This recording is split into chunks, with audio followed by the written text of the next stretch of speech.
एकतर्फा मनमानी करण्यासाठी जे खासदारांना निलंबित केले त्याच्यामुळे काय होणार आहे की वादविवाद नाही होणार आहे. जे बीजेपीने प्रश्न बिल उपस्थित केली त्याच्यावरती खासदारच नाही आहेत प्रश्न उपस्थित करायला. जेव्हा मतदान होईल एका बिलवरती तेव्हा अपोजिशन पार्टी नसली तर ती बिल एकतर्फा मंजूर होणार आहे. पक्ष त्यांच्या मनमानी करून त्यांचं बिल पास करू शकेल, कारण समोरच्या बाकावरती मतदान करायलाच खासदार नाहीत तर ती हुकुमशाही होते. तरुणांच्या मनात खरंच खूप मोठा असंतोष आहे. मी सर्वात पहिल्या विचारवंतांना विचारवंतच नाही मानत. भारतीय लोकशाही मूल्य ढासळतील की काय अशी सध्या देशात परिस्थिती आहे.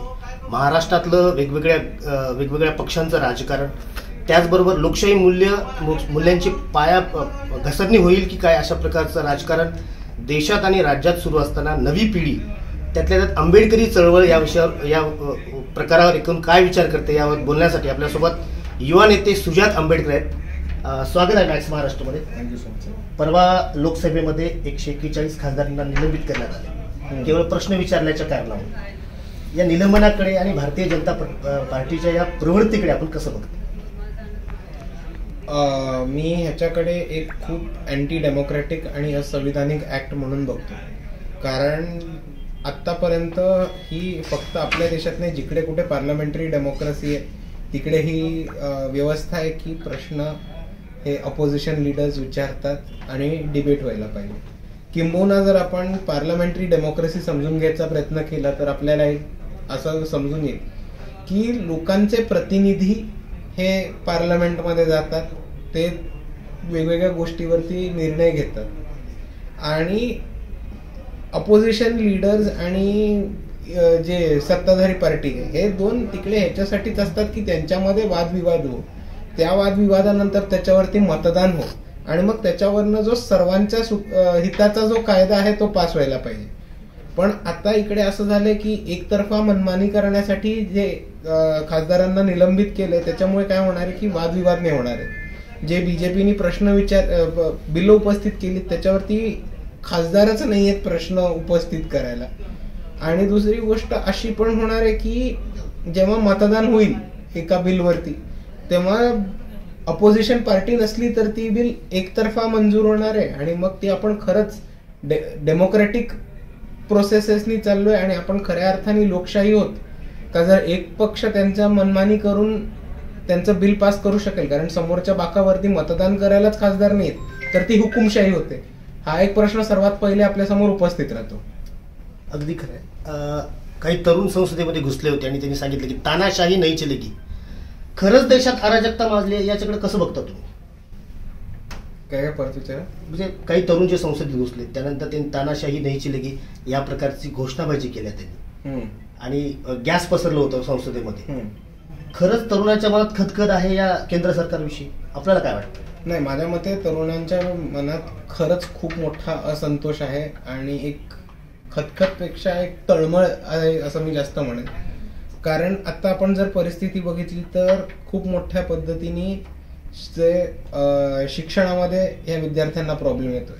स्पर्धा परीक्षांच्या फीज खूप जास्त करून ठेवल्यात या सरकारने. त्याचबरोबर स्पर्धा परीक्षांमध्ये पेपर फुटीचा विषय होतो आणि आता त्यांनी नवीन कंत्राटीकरण सुरू केलंय.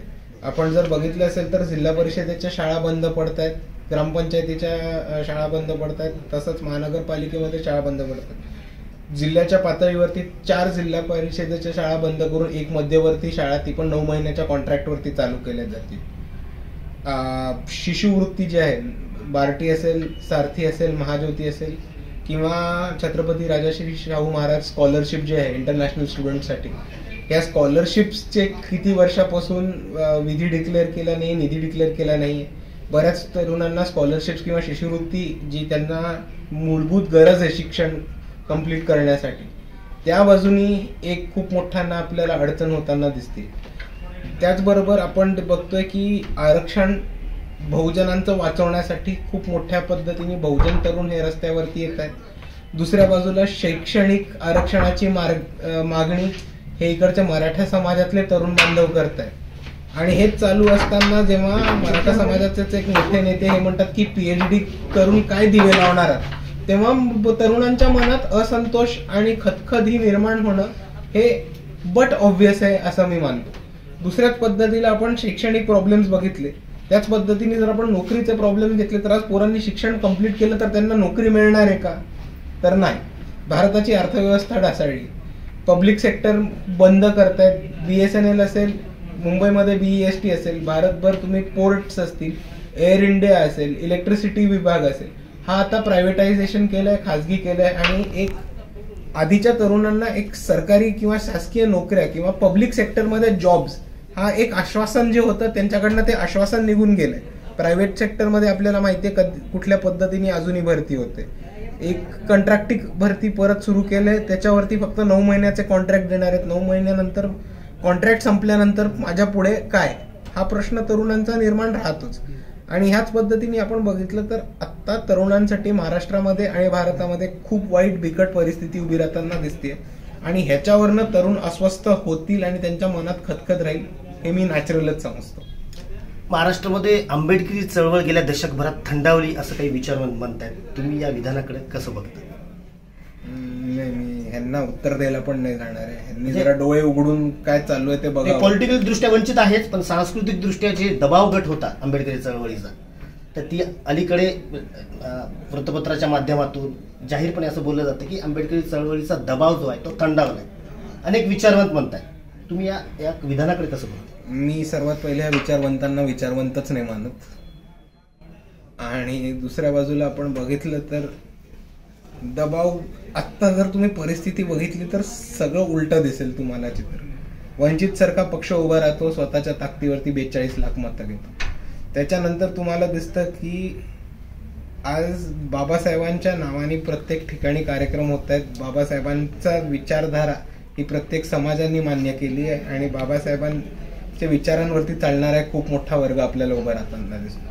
आपण सांस्कृतिक गोष्टीमध्ये म्हणतात तर आपल्याला हे दिसेल की नागराज मंजुळे, नीरज गेवांसारखी वेगवेगळी लोक हे उभे राहून चित्रपटामध्ये आपलं नाव करताना दिसतं. त्याच पद्धतीने वेगवेगळे कलाकार हे पुढे येऊन काम करताना दिसतात. आपण जर टेक्निकल साईड बघितली तर आंबेडकरवादी आज कुठलंही क्षेत्र नाही जिकडे ह्यांनी आपला मार्क नाही सोडला. गौरव सोमवंशी सारखे एक विद्यार्थी आहेत जे ब्लॉकचेन एक्सपर्ट आहेत आणि ते ब्लॉकचेन एक्सपर्ट आणि बिटकॉइन ह्या क्षेत्रामध्ये, क्रिप्टोकरन्सी या क्षेत्रामध्ये मोठ्या प्रमाणात काम करतात. त्याच पद्धतीने आपल्याला दलित बांधव आणि आंबेडकरवादी समाजातून आलेली पोरं आज क्रीडामध्ये दिसतील, मीडियामध्ये दिसतील, एडिटोरियल पोझिशन्स घेताना दिसतील, मोठे अधिकारी होताना दिसतील. आणि म्हणून मी म्हणतो की हे जे विचारवंत म्हणतायत ते विचारच नाही करत. हे होते युवा नेते सुजात आंबेडकर, ज्यांनी देशातल्या तरुणांच्या मनात खतखत आहे आणि प्रचंड खतखत आहे. बेरोजगारीचा प्रश्नांना सामोरं जावं लागते अशा प्रकारची चिंता व्यक्त केलेली आहे. कुलदीप नंदुरकर, मॅक्स महाराष्ट्र, नांदेड.